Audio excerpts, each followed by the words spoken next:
Good morning, Mr. Johnson.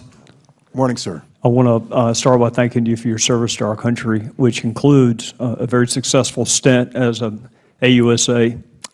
So you will recognize some of my questions as being leading questions. They are not leading from the standpoint of I'm trying to trick you, is more in the interest of time. So if I say something you disagree with, interrupt me, stop me.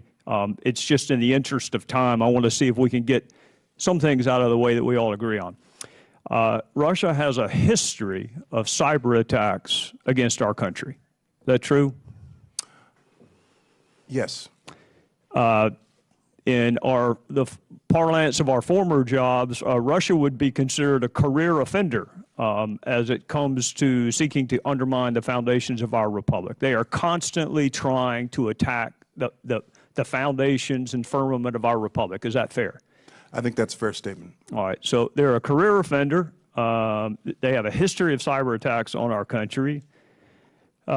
We suspected before the November election. Sir? As do others, by the way. Yes, sir. It is. It's not just them. But for purposes of this morning, I want to focus on Russia.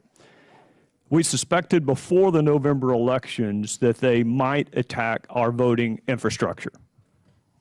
Is that fair to say? Yes. In fact, you warned that they were going to do so. I was very concerned that they would do so, which is why I kept issuing all these public statements. Yes, sir. All right. At the time you separated from service in January of 2017, you have seen no evidence that the Russians were successful at changing voter tallies or voter totals. Correct. At the time you separated from service in January of 2017, had you seen any evidence that Donald Trump or any member of his campaign colluded, conspired, or coordinated with the Russians or anyone else to infiltrate or impact our voter infrastructure? Not beyond what has been out there open source, and not beyond anything that I'm sure this committee has already seen and heard before directly from the intelligence community.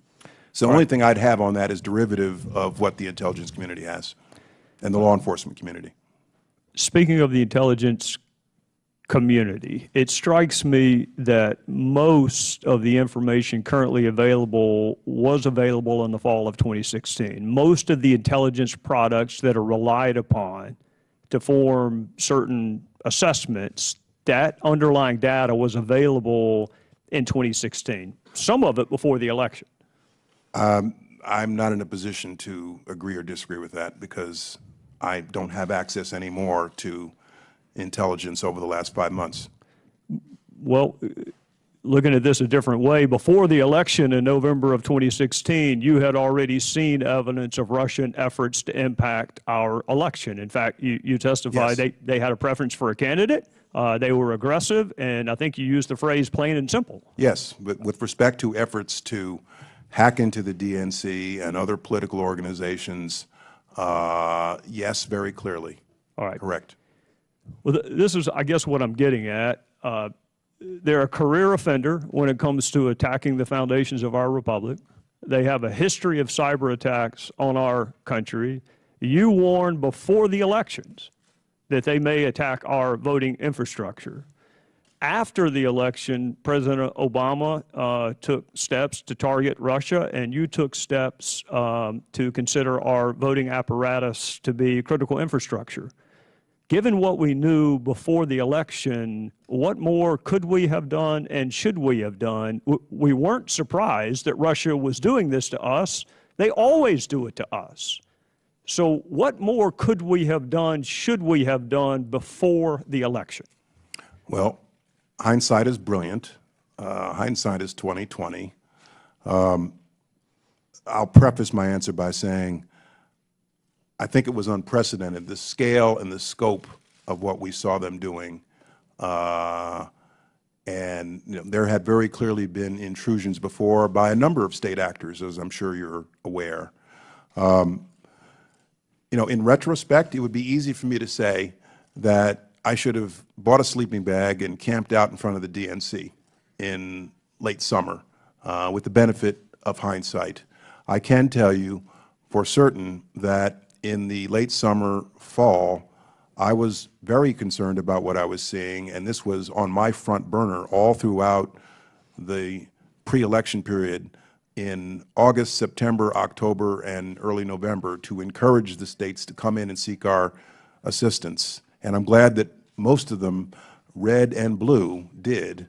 Hindsight is perfect, 2020, but I'm satisfied that this had my attention. It had the attention of my people because I pushed them at every step of the way to make sure we were doing everything we could do.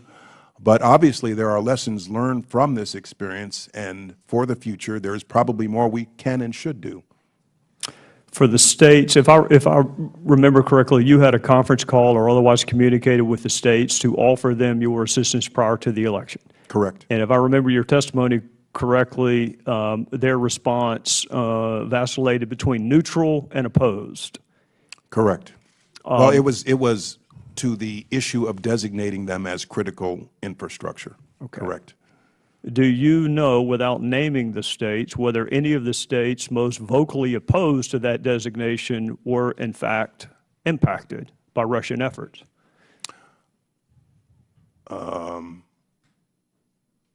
I'd have to look at both lists. If you're saying impacted, were those states that had their voter registration databases scanned and perhaps infiltrated?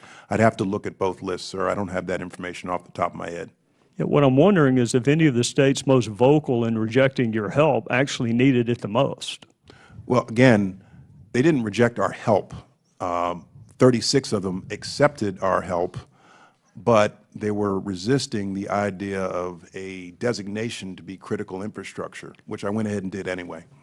What would that designation have done in November or in October? What would that designation have accomplished had you done it in the fall of 2016 instead of January? Well, as I outlined earlier the advantages of that declaration, but in the short term, my assessment was that we needed to get them in. We needed to bring the horses to water to seek our cybersecurity help. And so making the designation would have, in my assessment, driven them in the opposite direction. And my number one priority pre-election was to get them to seek our cybersecurity help, and for the most part they did. Thank you, Mr. Secretary.